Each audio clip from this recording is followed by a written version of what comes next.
Listo. Ok, bueno, pues buenas tardes. Pues el día de hoy vamos a estar hablando, como ya un poquito les adelanté, del tema que es el estrés laboral. Me gustaría que empezáramos, tal vez antes de entrar como este tema en particular del estrés en el trabajo, del estrés laboral, hablar un poquito del estrés, ¿no? Este, y que conceptualmente se podría decir que es el estrés, ¿no? Así como les decía hace ratito, a lo mejor es un tema que ya ustedes escucharon en alguna clase o conferencia o eh, contenidos en internet o en alguna lectura, lo que sea, que a lo mejor se aproxima a algo de esto, ¿no? En particular, bueno, pues el estrés viene a ser una respuesta adaptativa como ante un estímulo en particular, ¿no? Yo aquí puse una presentación, hablaba de el estrés desde la parte como etimológica. ¿Por qué? Porque se me hace muy interesante que inclusive la misma palabra ya te describe algo. O sea, por ejemplo, el estrés que viene del latín stingere, ¿no? O sea, que significa apretar, tensar. O sea, como esta cuestión que en algún momento cambia o que, pues sí, o sea, que se aprieta, que estira, que está estrecho, ¿no? O sea, como que estas cuestiones que a final de cuentas estamos hablando, por ejemplo, del estrés que viene de una cuestión externa a una persona, a un individuo.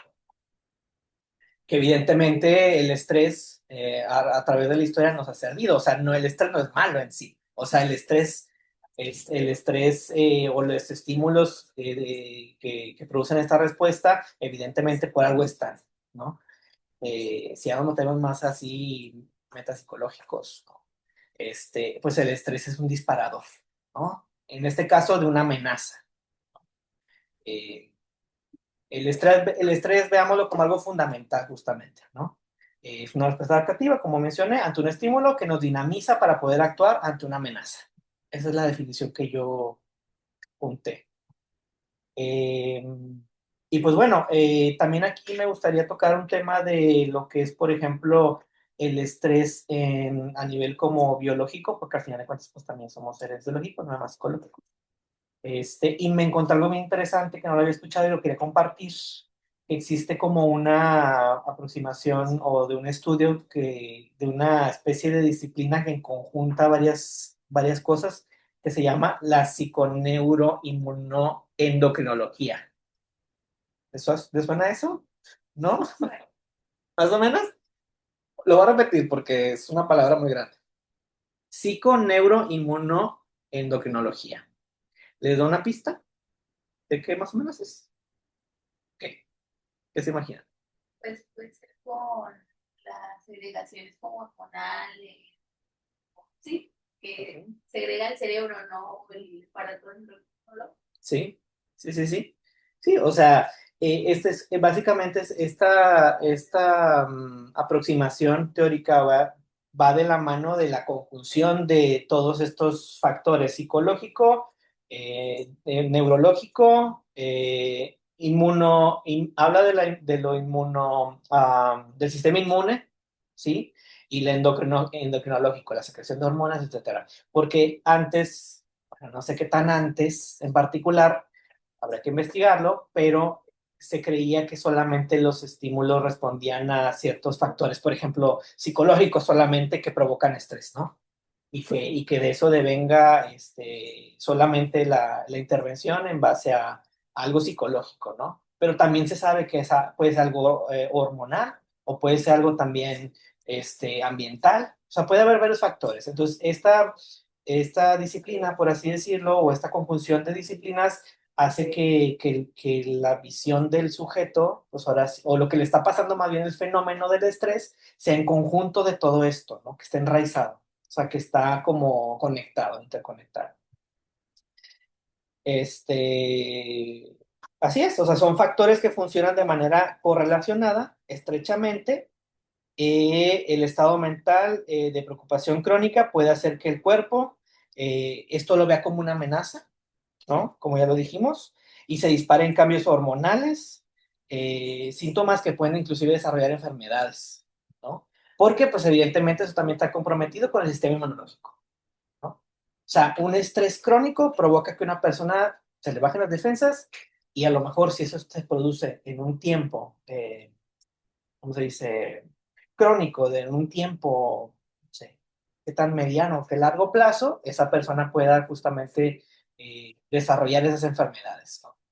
A lo mejor estamos hablando de casos bien críticos, ¿verdad? O sea, no necesariamente algo que no, que depende también del nivel de intervención que se tenga, ¿no? Porque hay personas que evidentemente toda la vida normalizan el estrés, ¿no?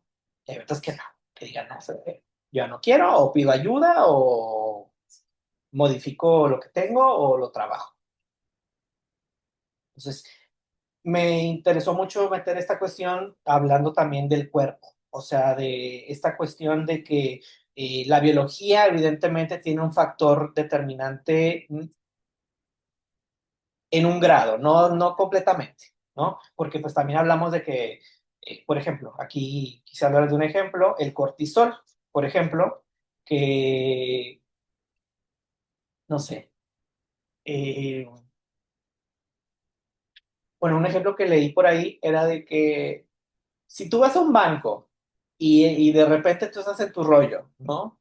Y suena una alarma de incendio, te vas a alterar, ¿no? Algo te va a estresar, te vas a alterar, vas a salir corriendo y luego resulta que no, que era un simulacro. Tu cuerpo no es el mismo antes que después, ¿no? El nivel de cortisol tarda unas horas en bajar y eso evidentemente tiene efectos en el cuerpo, ¿no?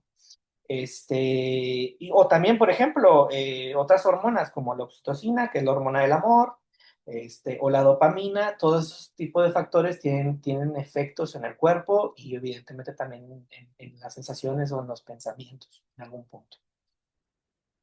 ¿Ok? Y pues bueno, dentro del estrés, hay dos tipos ¿cómo se puede decir? Pues hay dos clasificaciones o hay dos maneras de ver el estrés, digámoslo así. Eh, uno de ellos se llama eustrés. Eustrés. No sé si han escuchado eso antes. Eustrés, ¿no? Distrés. ¿Les suena? Distrés. Bueno, ahorita lo platicamos.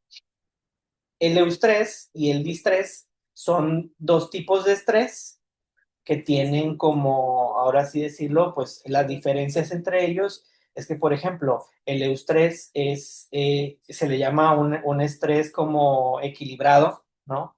O es un estrés que permite al sujeto adaptarse más fácilmente a cuestiones que vayan apareciendo en la vida. Es un estrés, no es una ausencia completa de estrés, pero tampoco es un estrés exceso, ¿no? Como crónico, que sería eso el distrés. Pero bueno, el eustrés justamente provoca, pues a cierto punto, como cierto fortalecimiento al yo, ¿no? En ese sentido, el estrés es como, me lo imagino como, no sé, el hacer una presentación a un primo de un amigo. Un primo de un amigo estaba bien nervioso porque no sabía cómo presentar un tema, ¿no? Ante una audiencia exigente, digamos así, ¿no? Preocupado por el contenido, preocupado por esto y por lo otro, ¿no? Pero evidentemente tiene que tener ese objetivo, tiene que cumplir ese objetivo, ¿no? Entonces, el eustrés ahí se representaría en esta cuestión en la que esta persona, bajo estrés, cumple una meta, ¿no? Y es un estrés bueno porque evidentemente todos tenemos estrés en la vida, ¿no? Así estudiar para un examen o hacer una presentación o en un trabajo, o sea, tenemos habilidades para afrontar eso. Entonces, el eustrés justamente es eso, una conjunción de habilidades que nos permiten hacer objetivos y que, por así decirlo, el umbral de soporte de ese estrés se vaya haciendo más, ¿no? ¿No? Se potencialice eso, ¿no? ¿Tienes alguna duda? Quería preguntar si, o sea, es como si cuando haces un trabajo de que en poco tiempo. Ajá. y estás estresado, pero te ayuda ese mismo estrés de hacerlo rápido.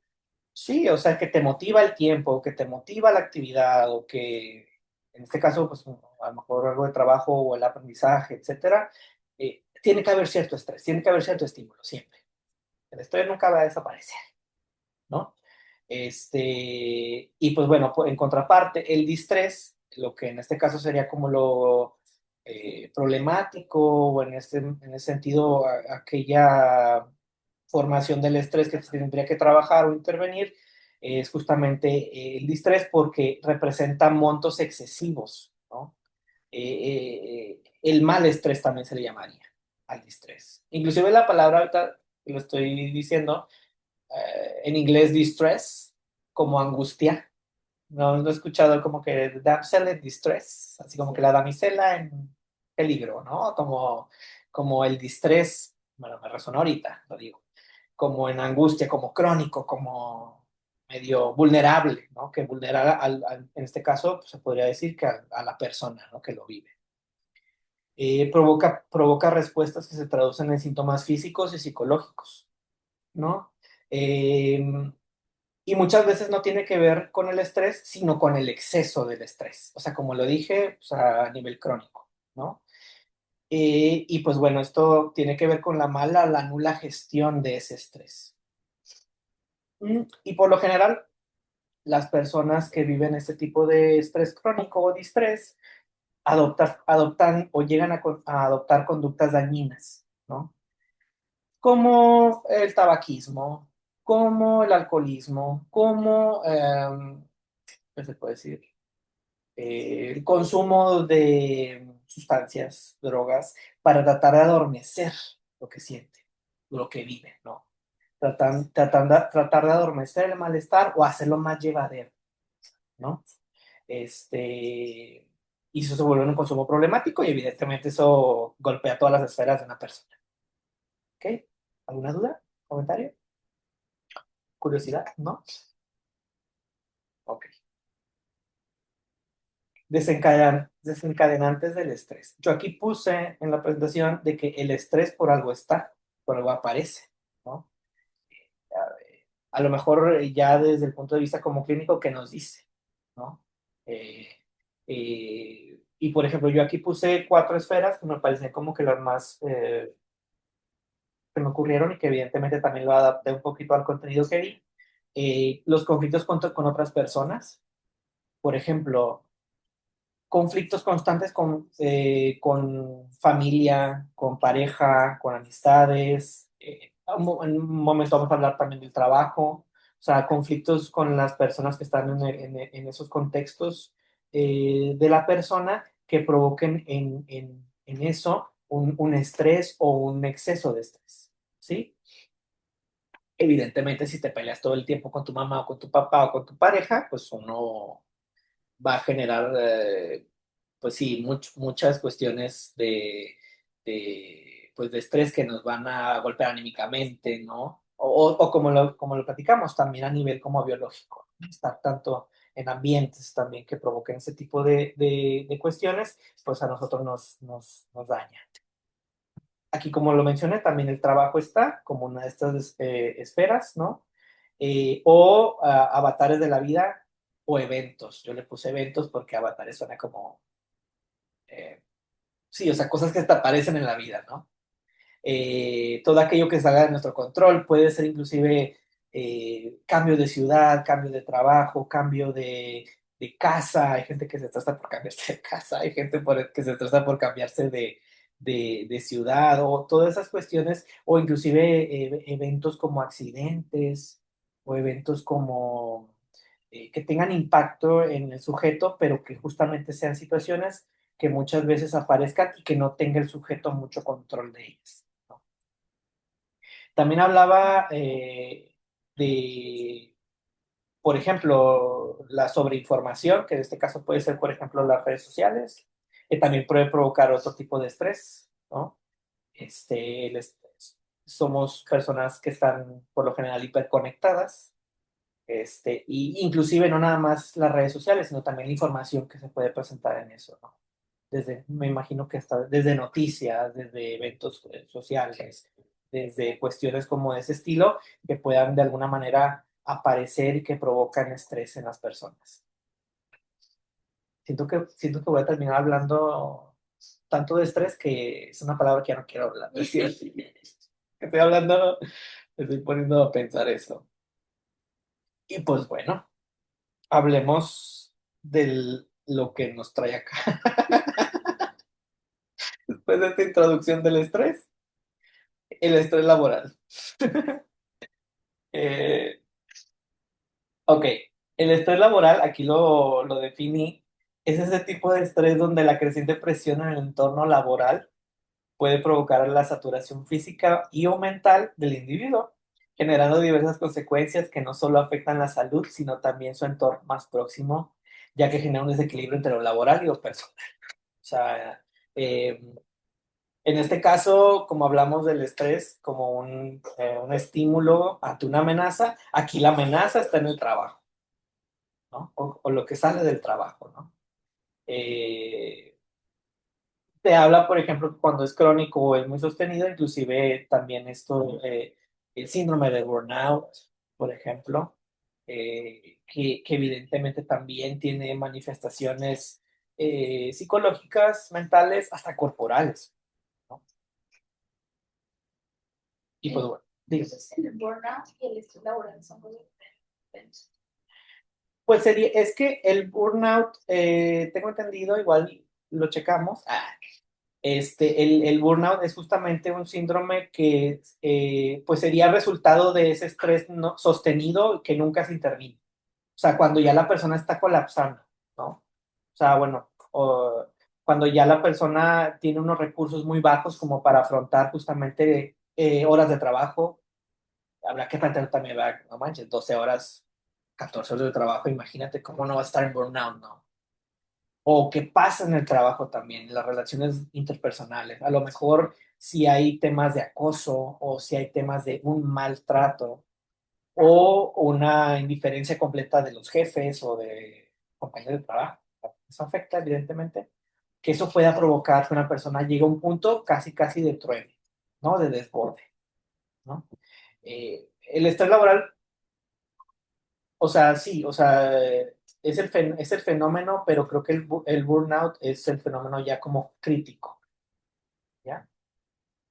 De individuo, ¿verdad? Porque hasta estrés laboral también estaríamos considerando el individuo, evidentemente, pero también la otra parte que es la organización que algo tiene que ver, ¿sabe? O sea, no nada más hay que dejarle todo a la persona que no tiene las capacidades o habilidades o que no las ha integrado, ¿no? Sino también qué están haciendo las organizaciones en este punto para que las personas truenen o ¿cómo se dice?, manifiesten estas cosas, ¿no? Como de una manera...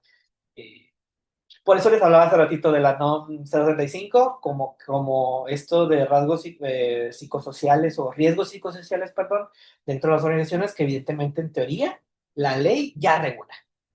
Que se aplica es otra cosa, ¿no? Pero bueno, ahí más para ver esto. Signos del estrés laboral. Se pueden distinguir cuando el sujeto carece de recursos para afrontar tareas, como les decía, ¿no? O sea, pueden ser, eh, pues no sé, desde tareas cotidianas hasta tener meetings o cuestiones como de ese estilo, donde a lo mejor, o dinámicas en el trabajo que sucedan, que evidentemente la persona ya muestra rasgos de que no puede o que no se siente confiado de hacer, ¿no? Que de alguna manera se manifiesta de esta manera, ¿no? Ahora sí que esta respuesta que se esperaría que adaptativa al estrés se vuelve desadaptativa. ¿Sí me expliqué? O sea, como aparecen estas cosas que hacen chocar con la organización o con el entorno, ¿no? Yo aquí hablo de cuatro dimensiones. Una dimensión física, que por ejemplo pueden ser manifestaciones más bien de palpitaciones, sudoración, colitis, gastritis, dolores de cabeza, migrañas. Inclusive que esto puede llegar a cuestiones ya fuera del trabajo, en perturbaciones del sueño, ¿no? Y que bueno, que eso desencadenaría en que, por ejemplo, las personas que viven ese tipo de estrés y manifestaciones, en algún punto a nivel organizacional, pues se vaya detectando porque inclusive piden pues sí, faltar, ¿no? O sea, se ausentan, el ausentismo laboral, ¿no? Y los motivos muchas veces lo van a manifestar por motivos de salud o pues sí, o sea, motivos de salud creo que lo más cotidiano, o menos que algo suceda en la oficina, ¿verdad? O bueno, en los centros de trabajo. Ahorita que hablo de esto y metiéndome más como a la clínica,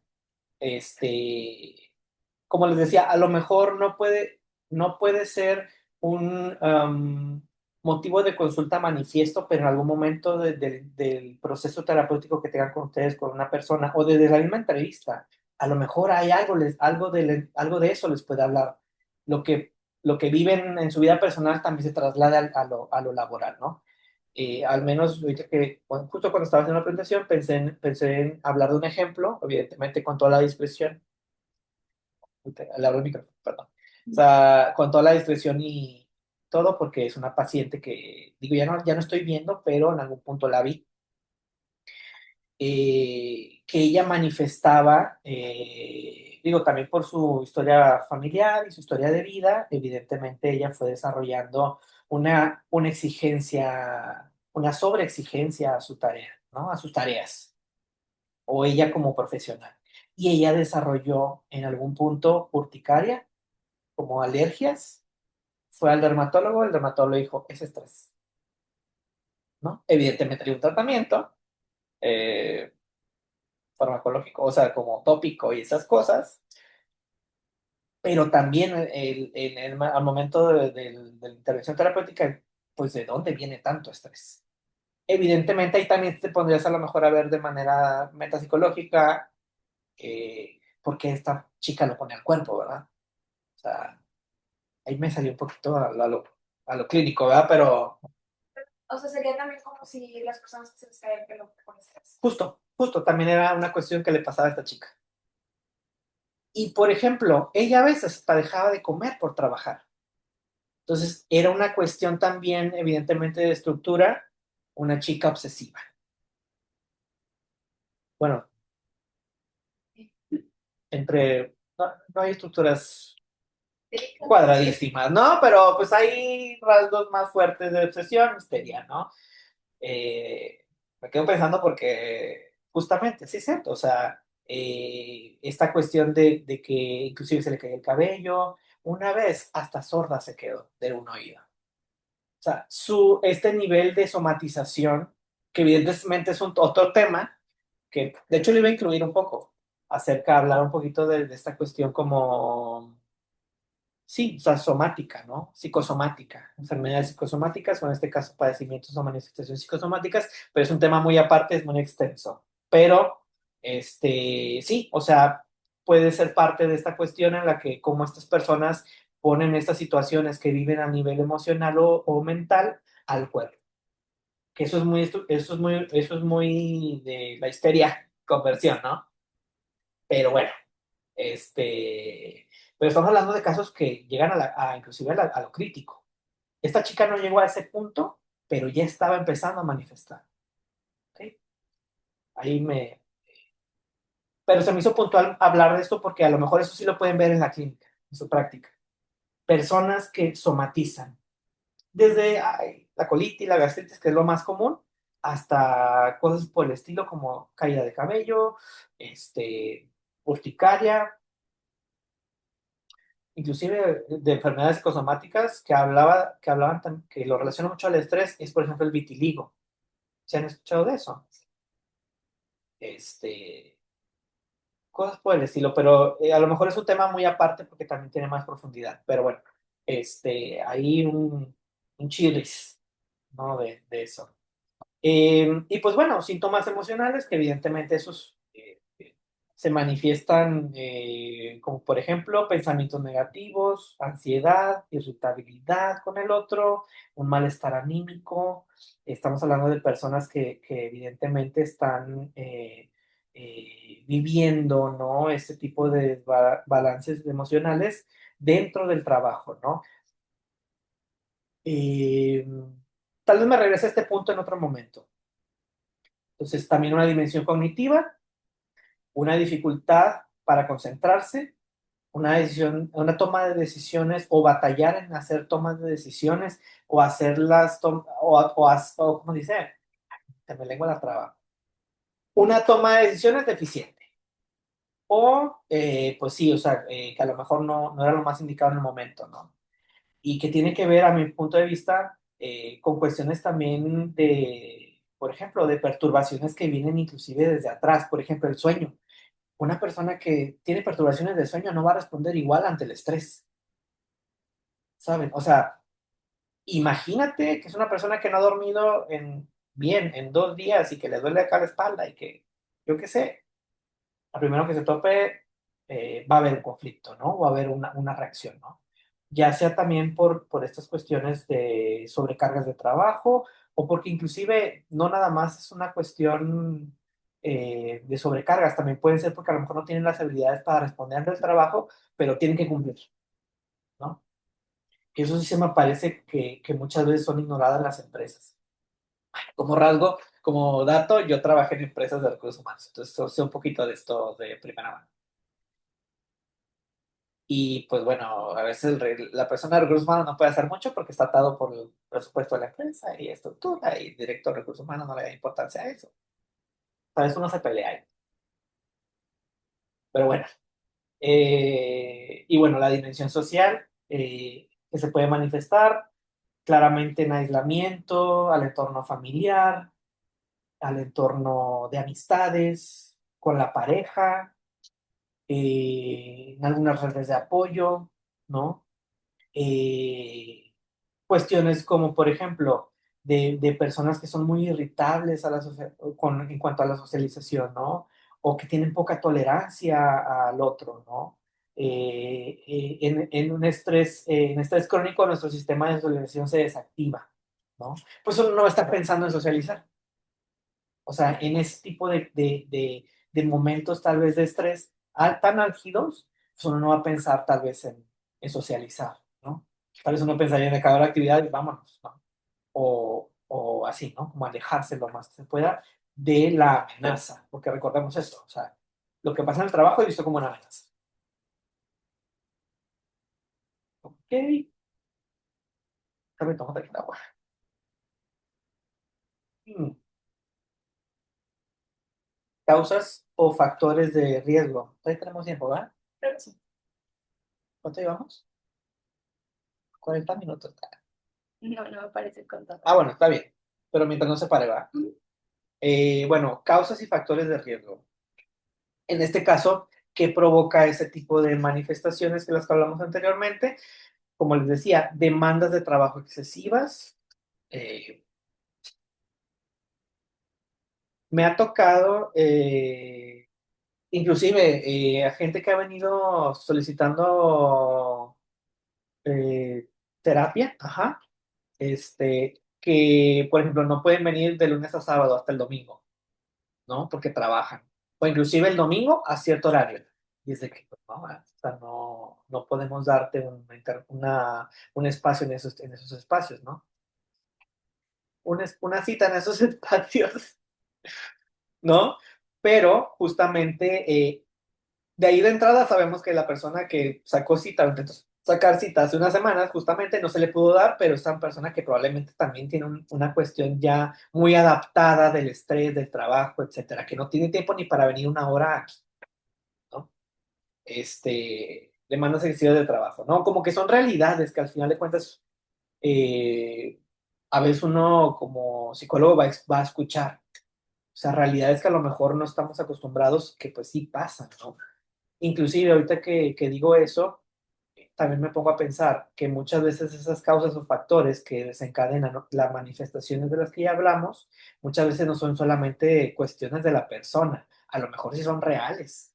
En el trabajo hay acoso, en el trabajo hay maltrato, en el trabajo hay N situaciones, son reales y que la persona las está sufriendo, ¿no? Y las somatiza o las externa de tal manera. Como segundo factor o causa, factor de riesgo, falta de control sobre el trabajo, no sentir que tiene herramientas o habilidades necesarias para hacer las tareas o para sobrellevar sus actividades de manera íntegra, conflictos interpersonales con el entorno laboral. Ahí una de las cosas que puse es el moving, que es el acoso laboral, ¿no? Que creo que la representación más grave pues sería, por ejemplo, un acoso sexual, ¿no? O donde hay realmente dinámicas muy violentas, ¿no?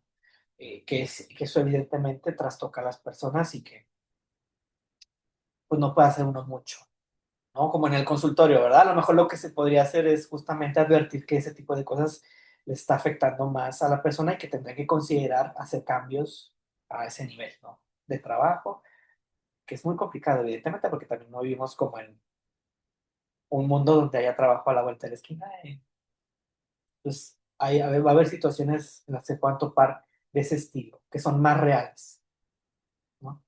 Que no tienen que ver tanto con la subjetividad de las personas, sino más problemas reales. Y pues bueno, también otro de los factores que me parece importante es el hecho de que muchas veces las personas no tienen una contención dentro de las organizaciones, una falta de reconocimiento o de apoyo de las organizaciones o de los representantes de las organizaciones. En este caso, desde el jefe directo, el de recursos humanos, que no tiene un tacto, que no tiene un espacio para poderle escuchar a la persona, ¿no? En el mejor de los casos, vienen acá a consulta. Y pues bueno, aquí menciono aspectos a considerar dentro de una entrevista psicológica. Digo, ya hay un formato de entrevista aquí, no sé si ya se los enseñaron, que me parece como ordenado de tal manera de que la persona, pues evidentemente, bueno, al menos ustedes que pueden estar aplicando ese formulario, no es un formulario, es una entrevista semiestructurada. Eso puede ayudar mucho a que las personas justamente vayan describiendo qué les pasa, síntomas, signos, etcétera, ¿no?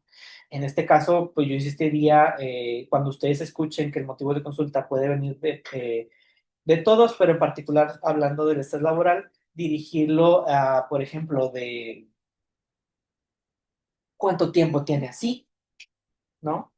¿Qué intensidad hay, ¿no? La frecuencia, qué tipo de manifestaciones hay, qué tipo de manifestaciones corporales, psicológicas.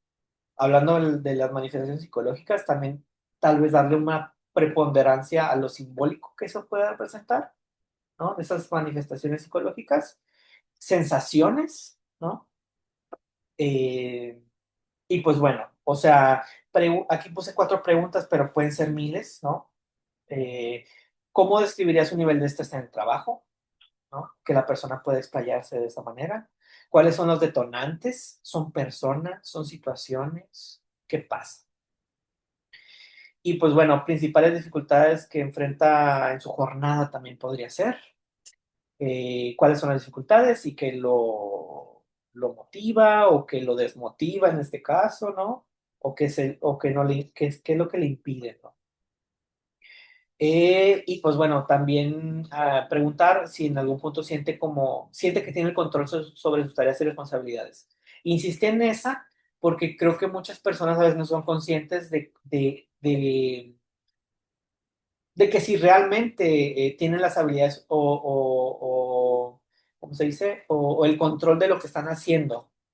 ¿Sí me explico? Como muchas veces eso que encuentran en el trabajo como una negativa, como un regaño, como un yo qué sé, muchas veces eso se lo quedan anímicamente y es como una devaluación. Entonces habrá que ver desde dónde viene la devaluación, si del trabajo o de uno mismo, ¿no? Pero bueno.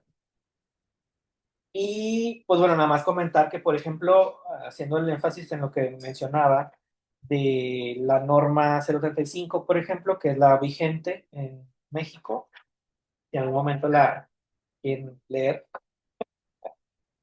o quieren ver sobre el tema, En teoría es un instrumento para medir e identificar factores de riesgo psicosocial, como lo dije, y esta idea, esta norma tiene como idea fundamental que los espacios de trabajo sean saludables y donde haya contención, ¿no? Que esto tenga evidentemente que dé apoyo a los trabajadores, ¿no? En México. A lo mejor en otros países hay otro tipo de normas, ¿no? Con otro tipo de estatutos o características.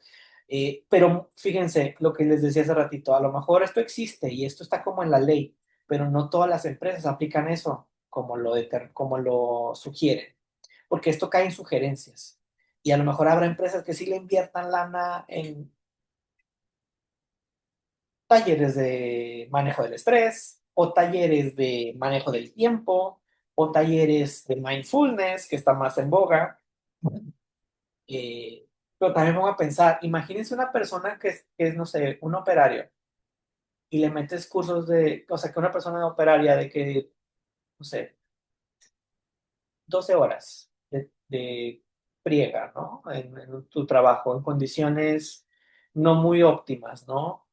Donde no tiene una seguridad de trabajo, donde le piden que haga horas extras, donde lo explotan, donde esto, y le metes cursos de mindfulness, ¿para qué lo quiere ser más consciente de lo que ya está? Es como que muchas de las empresas habría que enfocar justamente en las necesidades de lo que está viendo o que está sintiendo, que está percibiendo el trabajador. O sea, evidentemente el mindfulness le sirve a las personas, no digo que no, pero a lo mejor ahí serviría, no sé, un taller de, pues no sé, de otro estilo. Se me ocurrió ese ejemplo ahorita, ¿eh? Pero justamente habla como que de esa desconexión que puede llegar a haber en organizaciones y que eso lo percibe el sujeto y que evidentemente eso lo hace, lo manifiesta o lo externa como malestar. Y pues bueno, creo que eso sería todo por la presentación. Muchas gracias. Bueno, déjame parar esto. ¿Mira? Sí.